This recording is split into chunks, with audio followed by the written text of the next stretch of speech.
In this tutorial, I'm showing you step by step how to make this outstanding Easter pistachio and lemon cake. I'll show you how to master 7 essential entremet layer techniques and how to build every layer of the cake from start to finish.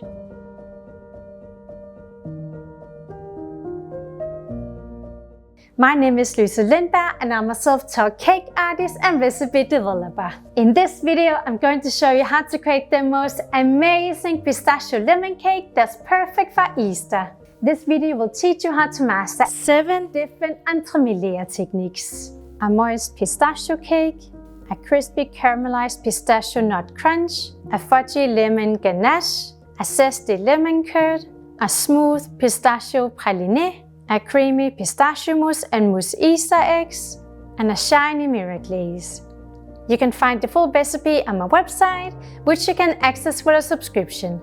If you want to learn more about how to make elegant, layered and delicious entremet cakes, you can now check out my online course, Master Entremet Cakes at Home, where I show you how to create professional quality cakes from start to finish, right from your own kitchen. Inside the course, I teach you my 5-step formula that I use for all my cakes. Cake base, crunch, creamy element, mousse and decoration. You'll also learn how to make 5 of my signature entremet cakes, different glazing techniques, discover recipe development and cake design, and also receive PDF troubleshooting guides and Excel recipe course material, giving you everything you need to start creating your own cakes at home. Alright, let's get started! In the past years, I've made Easter cakes focused on carrot, chocolate, lemon, marzipan and other sort of spring flavors. But this time, I wanted to combine 2 of my favorite spring flavors, pistachio and lemon, because to me, an Easter cake should have a fresh and light flavor, and I think pistachio and lemon is the perfect combination of that. So for this first layer, I decided to make my moist pistachio cake that contains lots of pistachio and has the most beautiful green color. I here start out by melting butter at low heat and add white chocolate so it can melt and put the pot aside. I whisk eggs and sugar to a light and fluffy consistency and stir in the melted butter/chocolate mixture. We now need to make pistachio flour, where I blend roasted pistachio nuts into a fine flour in a small food processor. I stir in the pistachio flour in the batter, all-purpose flour, and add salt and a bit of lemon zest to lift the flavor, and also add 100% pure pistachio paste to get an even more prominent pistachio flavor.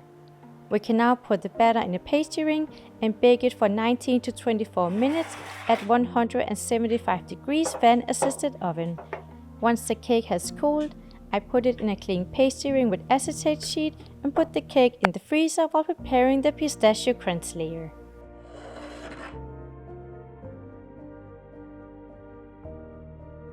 To add more texture to the cake, I of course had to include a crunch layer. I was debating for quite some time whether to make a simple filleting crunch layer focused on lemon or to make a crunch layer with pistachio. In the end, I decided to go for a caramelized pistachio nut crunch, as lemon easily can overtake the flavor in the cake, as pistachio nuts have a more mild flavor and I wanted the flavors to be balanced.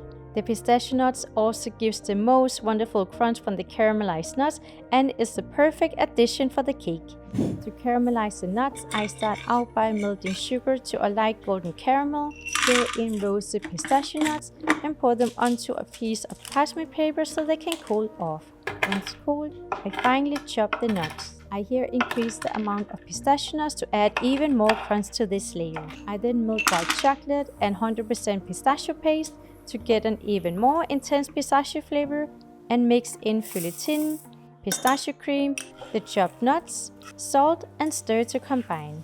The salt here is a quite important ingredient because salt amplifies pistachio flavor, and trust me on this one, it really does make a huge difference for the flavor. I spread the crunch on top of the pistachio cake, level the layer with a glass and a spoon and put the cake back in the freezer where it needs to set before I can add the lemon ganache.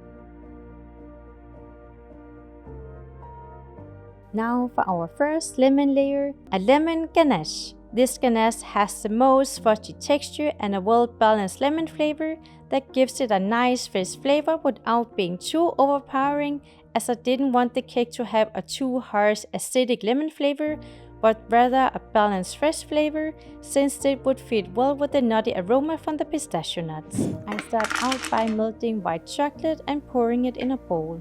I then heat lemon juice and heavy cream almost to a boil before pouring it over the chocolate while stirring in the middle. To get a fully creamy consistency, I hand blend the ganache and pour it over the set crunch layer. I then put the cake back in the freezer where it needs to set before we can add the lemon curd.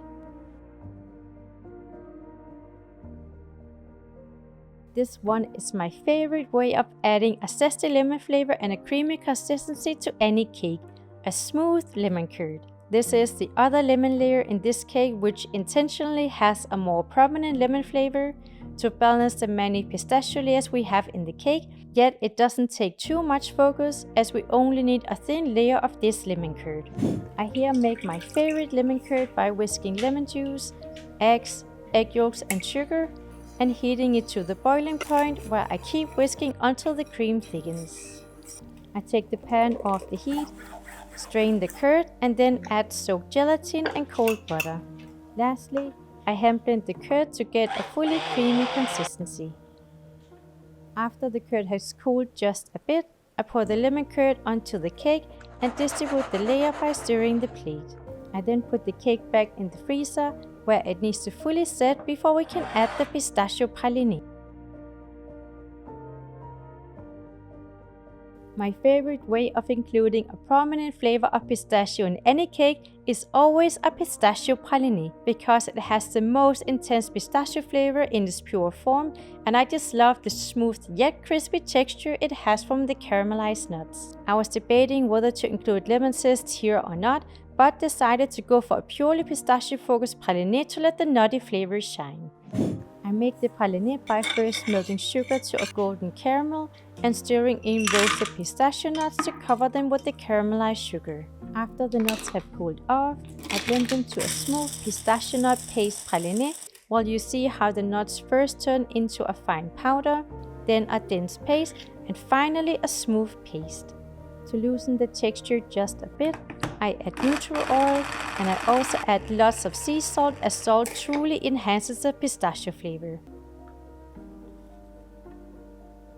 I put the praliné in a piping bag, spread it onto the set lemon curd, and level the layer with a palette knife.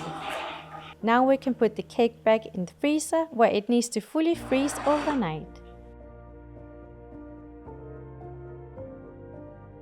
For the mousse to encase our cake, I knew I wanted to make one last pistachio layer, so I decided to make a pistachio mousse. This mousse is so smooth and has an amazing pistachio flavor that perfectly rounds off the cake and balances the zesty lemon layers. To decorate the cake and give it an Easter look, I decided to decorate the top of the cake with Easter eggs in different sizes, which is why I'm also making mousse Easter eggs. I start out by melting white chocolate and mixing in lots of pistachio paste. I'm here again using a 100% pure pistachio paste that has a super smooth consistency, as this will give the smooth or silky texture.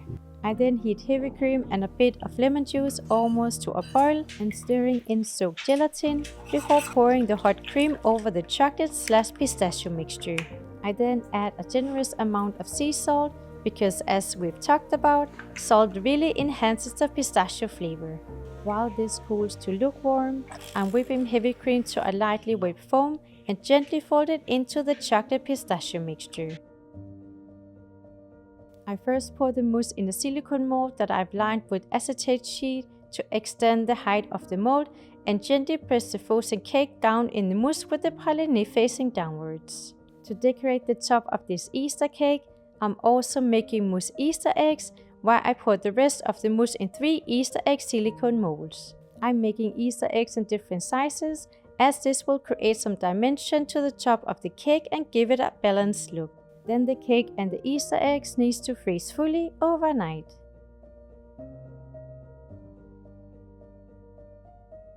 One of the things that to me characterizes Easter is pastel spring colors. And since this cake contains beautiful green pistachio layers, I decided to make a pastel green glaze to decorate the cake. This will give the cake a fresh spring look and also balance the white glaze that we'll cover the Easter eggs with later on. I start out by making the glaze for the cake, where I first put chopped white chocolate in a tall jug, soak gelatin sheets in cold water, and put it aside while preparing the syrup. In a pot, I'm heating glucose syrup, sugar, water and heavy cream almost to a boil, whisking in the soaked gelatin before pouring the mixture over the white chocolate. I mix with an immersion hand blender and add a tiny bit of green color to the glaze to get a mild pastel colored green glaze. Then the glaze needs to cool to 34 to 35 degrees before we can glaze the cake. Once the glaze has cooled, I place the fully frozen cake on a baking cooling rack and pour the 34 to 35 degrees hot glaze over the cake. I remove the glaze excess from the cake by moving the cake around on the baking cooling rack with 2 palette knives and place the cake on a cake plate. Now that the cake is glazed, we can prepare the chocolate decoration. To match the green spring color of the glaze, I decided to make chocolate decorations in a pastel green color as well. I'm here making 2 chocolate ribbons that will go around the cake. I first place the widest ribbon around the cake and then the second ribbon around the cake. I'm also making chocolate rings that I later on will cut in half and place on top of the Easter eggs to create a coherent look that ties together the elements. I use a chocolate ring to map out where the ring will be placed and then use a meat needle to mark exactly where the Easter egg should go to make sure that their position aligns with the curve of the ring. Now that the decoration is prepared, we can finish the second mirror glaze and assemble the cake. For our white mirror glaze, I prepared in the same way as before, simply making a smaller batch since we only need to coat 3 Easter eggs. I then add white coloring paste to achieve an off-white pastel shade that will fit well with the green glaze and let it cool to 34 to 35 degrees. I place the Easter eggs on a baking cooling rack where I'm placing more than I actually need, as it's always nice just to have a bit extra to choose from. I then put the glaze over the Easter eggs and clean the bottom with a small palette knife. We now quickly, before the mousse defrost, move the Easter eggs onto the cake on the marked spots. I use a palette knife and a meat needle for this. Finally, we can now place the half circle on top of the Easter eggs. Lastly, I decorate the cake with lots of different flowers to give it a balanced, fresh spring look that's perfect for Easter. And here we have the final cake that I think looks stunning. I really think this cake looks super cute with the pastel colors and the different flowers, giving it such a spring vibe, while the green and the yellow colors represent the pistachio and the lemon flavors inside.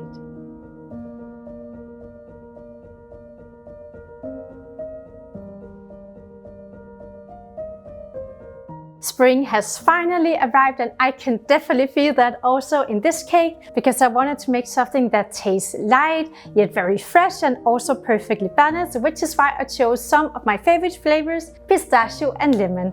I love all these textures. I think the flavors are perfectly balanced to make a light and zesty cake that is perfect for spring and Easter. I hope you get the chance to make this amazing pistachio lemon cake at home. And if you like my videos, make sure to subscribe. And you can also check out my Entremet cake playlist here. See you in the next video.